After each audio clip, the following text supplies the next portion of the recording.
7e épisode, méditation et émotion. Qu'est-ce qu'une émotion? Pour faire simple, c'est un mouvement de notre corps et de notre esprit en réaction à un changement en nous ou autour de nous. C'est une caractéristique du vivant. Si quelque chose bouge au dehors, cela bouge aussi en dedans. Alors, quels sont les rapports entre émotion et méditation? C'est simple. La méditation améliore toutes les dimensions de notre intelligence émotionnelle. Elle nous amène, par exemple, à percevoir plus finement et rapidement les signaux faibles associés à la naissance d'une émotion, tant qu'elle est de basse intensité, sous le seuil de notre perception consciente. C'est une capacité importante. Mieux vaut déceler une émotion douloureuse avant qu'elle n'ait pris l'ascendant sur nous. Mieux vaut aussi discerner la naissance d'une émotion joyeuse pour mieux la savourer et non l'oublier ou la laisser passer.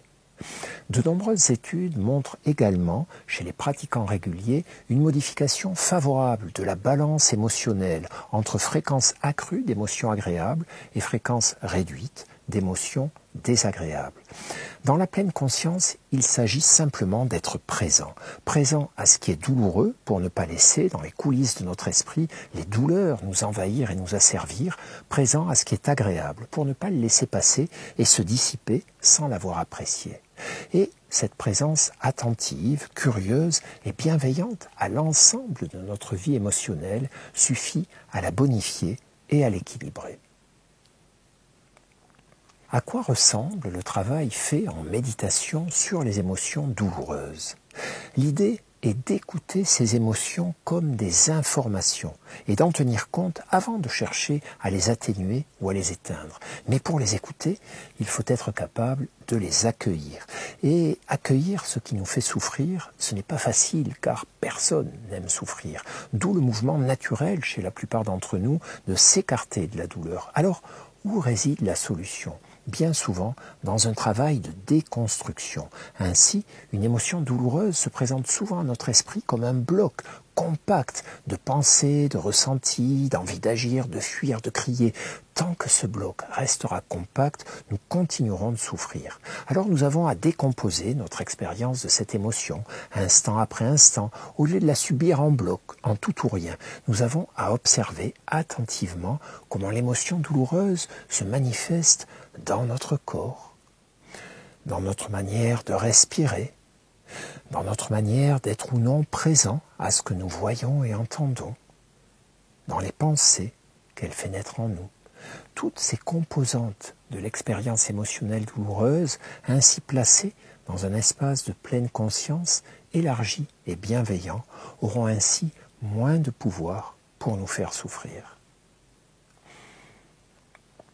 Mais le travail sur les émotions concerne aussi leur dimension plaisante. Il est capital d'apprendre à savourer les émotions agréables, de leur accorder toute l'importance qu'elles méritent, car elles sont la nourriture de notre bonheur. On ne peut pas les susciter sur commande, mais on peut en prendre plus clairement conscience. Sinon, les bons moments de notre vie ne seront que de simples instants de bien-être, rien de plus.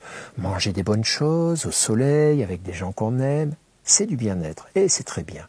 Mais ce n'est que du bien-être, que j'oublierai bientôt, qui ne donnera pas plus de sens à ma vie, qui ne sera pas inscrit dans le registre des temps heureux de mon existence. Si je fais par contre l'effort d'ouvrir les yeux sur ce que je suis en train de vivre, tout change. La prise de conscience transforme les instants de bien-être en moments de bonheur, en un sentiment plus fort et plus global. Un temps de bien-être, si on a pris le temps de le savourer, va entrer dans la malle au trésor des 1001 petits souvenirs heureux qui font que notre existence a du sens et qui nourrissent aussi notre résilience. Lorsque l'adversité viendra, nous saurons tout au fond de nous que le bonheur existe et reviendra un jour. Malgré tous ces bienfaits, la méditation n'est pas une potion magique. Méditer ne m'empêchera pas d'avoir des ennuis et des soucis, mais m'aidera à les affronter de manière juste et adaptée. Méditer ne m'empêchera pas de ressentir la peur, la tristesse, la colère, mais m'aidera à accueillir et comprendre ces émotions douloureuses avec bienveillance et intelligence. Méditer ne fera pas jaillir sur mon chemin des sources de bonheur, mais m'aidera à ouvrir les yeux sur toutes celles qui sont déjà là, plus nombreuses que je ne le crois. Et tout cela, ce n'est déjà pas si mal, non ?